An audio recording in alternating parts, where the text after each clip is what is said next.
शिवसेना भाजपमध्ये पुन्हा एकदा पोस्टर वॉर रंगलाय। निमित्त आहे शिवसेना नेते संजय राऊत यांनी औरंगाबादमध्ये भाजपवर केलेल्या टीकेचं। वर्धापन दिनाच्या कार्यक्रमात राऊत यांनी भाजप सरकारची तुलना निजामांशी केली होती। त्याला भाजप समर्थकांनी सोशल नेटवर्किंगच्या माध्यमातून जोरदार उत्तर दिलंय। शिवसेनेवर टीका करणाऱ्या या पोस्टर्सची अधिकृत जबाबदारी भाजपने घेतलेली नाही, मात्र पंतप्रधान नरेंद्र मोदींचे चाहते असलेल्यांनी ते तयार केले असल्याचं पोस्टरवर नमूद करण्यात आलंय। या पोस्टर्स कॅम्पेन मागे भाजपमधल्या कुठल्या नेत्याचा हात आहे हे अजून गुलदस्त्यात आहे।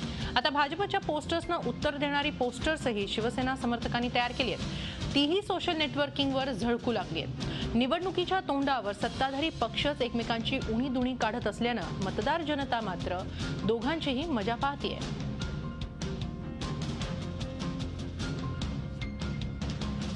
पंतप्रधान नरेंद्र मोदी यांच्या परदेशातील भाषणावर केलेल्या टीकेनंतर संजय राऊत यांना टार्गेट करत भाजपच्या समर्थकांनी काही पोस्टर्स तयार केलेले आहेत। सोशल नेटवर्किंगच्या साइट्सवर ही पोस्टर्स झळकत आहेत, तर त्याला उत्तर देणारी पोस्टर्स ही शिवसेनेकडून तयार करण्यात आलेली आहेत। भाजपनं या पोस्टर्सची अधिकृत जबाबदारी स्वीकारलेली नाहीये, मात्र या पोस्टर्सवर नमूद करण्यात आलंय की हे पोस्टर्स पंतप्रधान नरेंद्र मोदी यांच्या चाहत्यांनी करवून घेतलेली आहेत।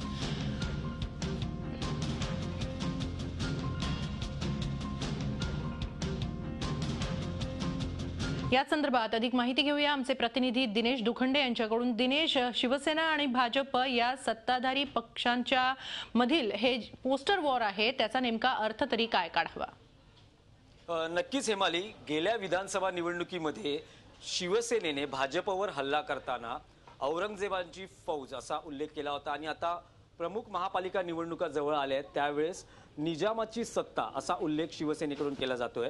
साहजिकच राजकारणात कार्यकर्त्यांमध्ये नेहमी ऊर्जा निर्माण करणं आणि ती ऊर्जा टिकवणं अशा कवायती नेत्यांना वारंवार कराव्या लागतात आणि त्याचाच हा एक भाग असल्याचं एकूण सध्याच्या या शिवसेना भाजपमधल्या संबंधांमधून किंवा जी टीका होते त्याच्यावरून दिसून येतं आहे। हे पोस्टर वॉर आहे तो एका प्रकारे पोरखेळच म्हणावा लागेल, कारण ज्या पद्धतीने दोन्ही पक्षाच्या अजूनपर्यंत पक्षाकडून अधिकृत याची जबाबदारी स्वीकारली गेली नसली तरी एक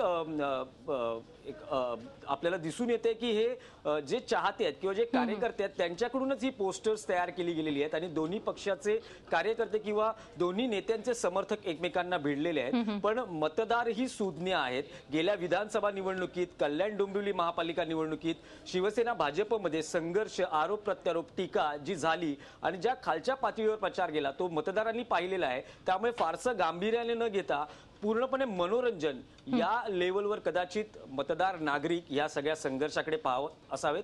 पण एक सगळ्यात महत्त्वाचा उल्लेख किंवा एक विशेष गोष्ट अशी उल्लेख करावीशी वाटते की दोन्ही पक्षांमध्ये टीका किंवा संघर्ष होतो त्यावेळेस सोशल नेटवर्किंग हे सध्या एक चांगलं व्यासपीठ निर्माण झालेलं आहे। त्यावेळेस या व्यासपीठाचा वापर होतो आणि रस्त्यावरचा राडा किंवा जो रक्तपात होतो तो कमी झालाय किंवा तो टाळला जातो आणि सोशल नेटवर्किंगवरच आपली जी भडास आहे ती व्यक्त केली जाते। हे एक त्यातल्या त्यात फक्त काय समाधानाची बाब मानावी लागेल। बाकी संघर्ष हा दोन्ही कार्यकर्त्यांमध्ये किंवा नेत्यांमध्ये सुरू राहणार आणि त्याचा प्रत्येक नेटवर्किंगचा वापर हे दोन्ही पक्ष करणार हे दिसून येते। त्यातही हे सारं सुरू आहे ते महानगरपालिका निवडणुकींच्या तोंडावर काही महिन्यांनी आता निवडणुका होणार आहेत। धन्यवाद दिनेश, आपण दिलेल्या सविस्तर माहितीबद्दल। झी 24 तास रहा एक पाऊल पुढे।